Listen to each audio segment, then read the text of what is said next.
Hello, welcome back to my channel still. My name is Chris.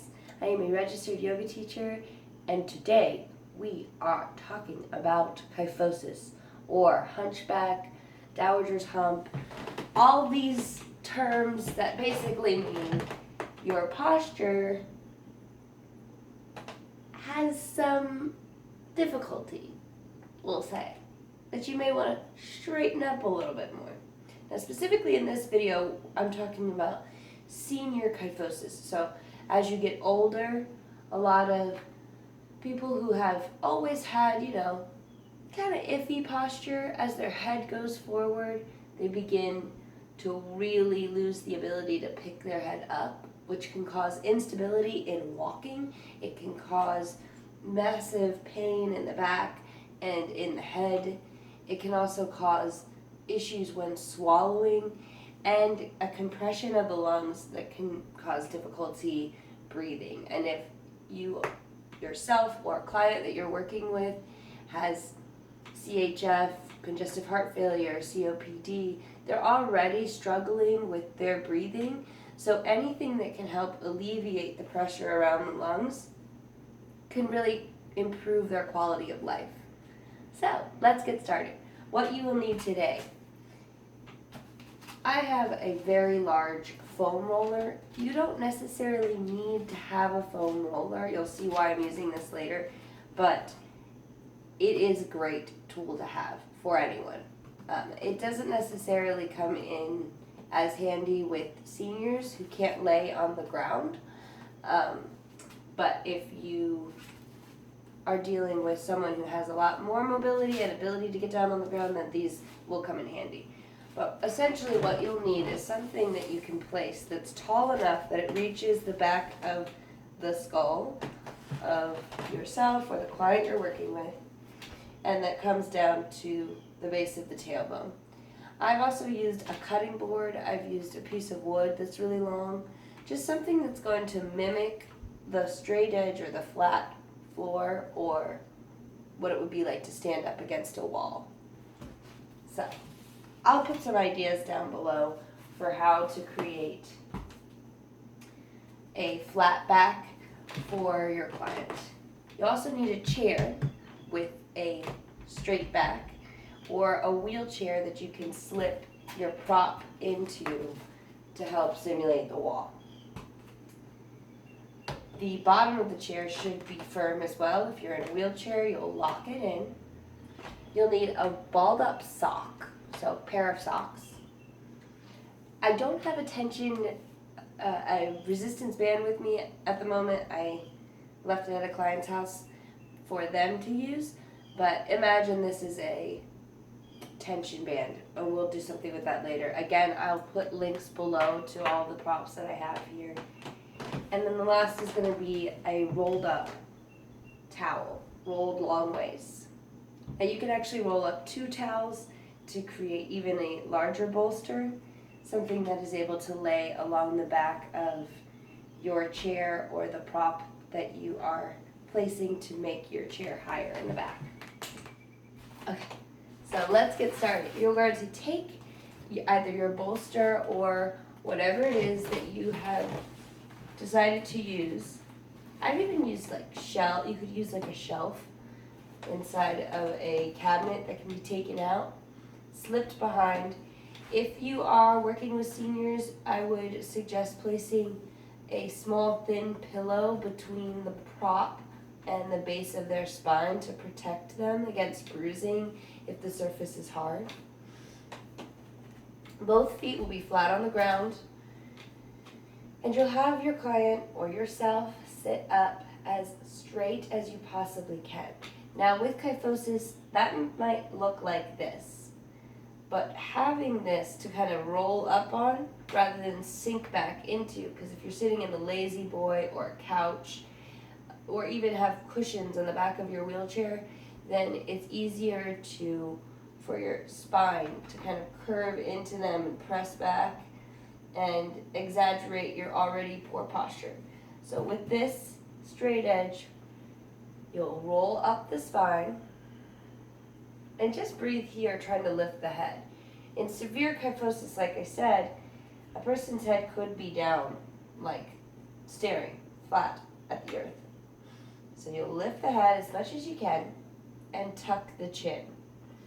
Now begin here without any other props, just tucking the chin and looking straight ahead.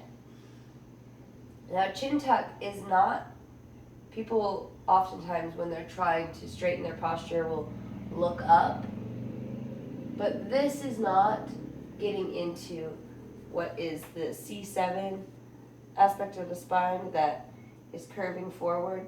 This is working up here in the top, or what would be the base of the skull. But if you are actually trying to get into this hump along the upper back, you're actually going to want to tuck the chin back and you'll feel it. You can also take your rolled up sock and place it at the C7. So even if you're not able to get your head back to the straight edge, just beginning to feel what it feels like to do a chin tuck is going to help you wake up the muscles of the neck, wake up the specific muscles in the upper back body. Again, take the sock, place it at the C7, and then 10 reps of a chin tuck. If you are able to get all the way back, that's awesome. If you are working with another person, I suggest having the other person stand behind whatever it is that you're using as a faux wall, I would say, and making sure that it's not leaning too far back. And chin tucks. That's it. That's the first one. Do 10 reps of that. It looks like such a tiny movement and so simple, but believe it or not, it does a lot. If you just did that, you could work on your kyphosis in a big way. All right, beautiful. Next, we're going to do a seated cat-cow. So in this same position, feet flat on the earth, take your hands, place them on your knees, and you're going to inhale, drop the belly, and look up. The elbows are going to come back towards the rib cage. Make sure you're breathing. You almost even allow the low back to come away from whatever it is you're sitting against. It's an exaggerated posture. The chest is opening, the shoulders are moving back. You may slide the elbows back, sliding the palms towards the hip creases. And on an exhale, you'll round through the spine, exaggerating that kyphosis,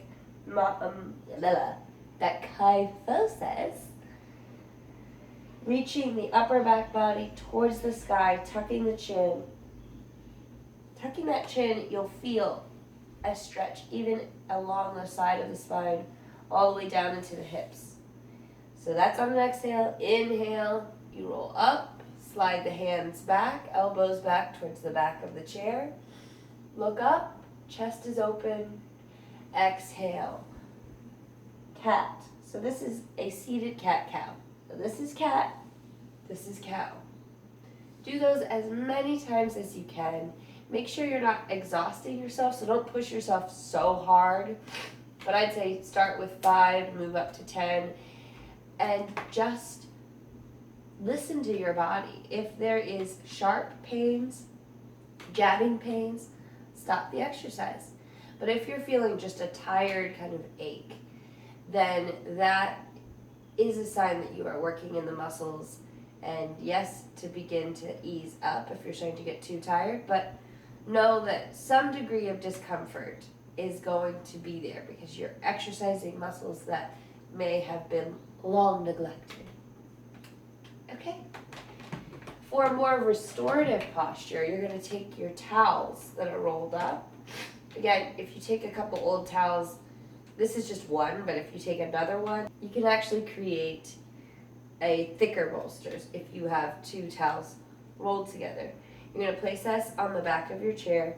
Again, if you have something like a board behind you or your client to help bring the top of your head to a hard surface, Then you'll drape the towel over top of that. But just for the sake of demonstration, I'll show you without that. But imagine I have something up here. So you're laying here like this. If you're in a wheelchair and there are arms on the side of your, armrest, rest your arms on that. So you're gonna pick your hands up so that they're as if they're holding two bowls and place them on top of the armrest. And then maybe you bring the thumbs back towards the back, and you'll feel your scapula moving together around the tight roll of the towels. So the towel is along the spine, and you're just going to imagine using the scapula to try and squeeze the towel. Again, some people's kyphosis is going to be so severe that this is going to seem impossible. And if that's the case, the major thing is just to use gravity to allow the shoulders to relax back without manipulating the body. So instead of like jamming your shoulders back before you're ready, you're just going to use gravity. So just allowing your body to relax here, you'll start to see and feel a difference. Take 10 rounds of breath there. This posture, you could really spend some time in it. If you're watching something, you can sit back and just allowing the body to relax instead of curling forward. Beautiful. That's it for that one. Again, always make sure your feet are flat on the ground. Next, we're working with a resistance band. I don't have my resistance band, but I can just show you with this anyway. You're going to take the resistance band, and on an inhale, you're going to stretch it as far as you can, bringing your shoulder blades together without thrusting your pelvis forward. So you're really working in the back body. And you might not get that far, and that's okay. If you're just like, wow, this is really hard. Whenever you start to hold your breath, that's when you have to stop. Because as soon as you start holding your breath, your body can start to go into panic mode, and it's going to be not only uncomfortable, it may get really scary for you because you'll feel like you can't breathe. So you're opening up the arms on an inhale, and then on an exhale, you're allowing them to come together. Now, when you're using a real tension band and not a belt, there's going to be a slight slingshot effect when you start to let go. If you can try and work on strengthening your control, so when you're inhaling, opening up, you're pulling it, the extension as far as you can go, bringing your shoulder blades together. On the exhale, you're going to slowly release that tension and try and bring your hands together. That amount of control at first might feel really difficult for those who are a little bit older, but it is so worth it. That is such a great workout for you. It's going to make you feel so much better. It's going to make you feel like you've got some agency over your body when you aren't just slingshotting back into things. Because a lot of our postural issues and habits that cause what would be structural misalignments or unalignments, that's because we are feeling out of control, and so we're going into like this safe spot. That's why a lot of people with breathing issues end up curling forward, even though it's counterintuitive to crush your lungs. It's because it feels safe, and there's a lot of fear that goes into losing your full capacity for a breath. So understanding that sitting up straight is going to help you feel more open, more capable of breathing eventually. At first it's going to feel like, this is hard, this isn't helping, this is difficult. But I promise you, if you put in the work and you're patient with yourself and you don't expect to see results in like a day, then you can absolutely strengthen and stretch your body in a way that creates a better quality of life that may even get you up and walking on your feet if the only reason that you're unable to maintain your balance is because of a forward leaning head. Like I said, I can't guarantee that that's the only reason that you are off balance, but it is a big one and it is a contributing factor for sure. So things to look out for when you are working out yourself or working with someone else with a severe kyphosis is when you're doing your chin tucks, that there would be this idea that yes, eventually, so I'll put the idea is to work towards eventually getting your head back to touch this. Now, again, if you're working with seniors who have decades worth of forward lean, that's going to take a while, and maybe you will never see this full lean back, though it is possible. So don't short sell yourself. I'm not short selling you either. But you may see the person trying to get their head back and sliding forward and thinking, oh, I did it. I got my head back. Because they're actually pulling their pelvis and butt away from the back of your seat. But if you'll see how that translates to standing, that's where you get your falls in your senior community. So say someone is bent over like this and they try and correct their posture by moving their pelvis forward, then what happens? If they don't straighten up here, then they're going to go backwards and they're going to fall. And if you've already been experiencing instability in walking, you may notice that now. Oh, that's what I was doing. I was pitching my hips forward, and that's why I was falling backwards, because I didn't know how to stand up from here. So when we do these exercises with this flat back, whatever thing that you're using, I feel like I should invent something. I'm sure there is something out there. You can stick a board behind someone's back.